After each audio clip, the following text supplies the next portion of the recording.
سوال یہ ہے کہ کیا نکاح کے پہلے بھی کھانا کھلایا جا سکتا ہے؟ ولیمہ تو کرنا چاہیے، اس میں کوئی شک نہیں ہے۔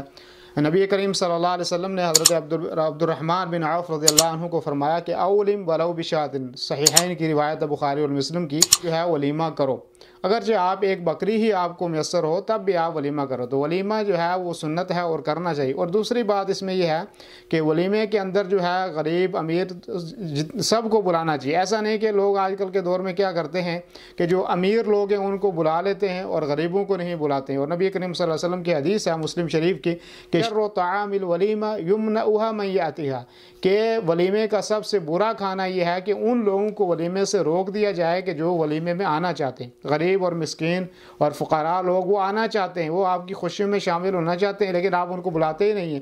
لیکن اس کے مقابلے میں کن کو بلایا جاتا ہے؟ وَيُدْعَى إِلَيْهَا مَن يَأْبَاهَا، ان لوگوں کو بلایا جاتا ہے جو آنا ہی نہیں چاہتے۔ تو اس لیے یہ ہے کہ ان لوگوں کو بلانا چاہیے کہ جو آپ کی دعوت میں شریک ہونا چاہتے ہیں۔ تو اس میں کوئی شک نہیں کہ ولیمہ کرنا چاہیے۔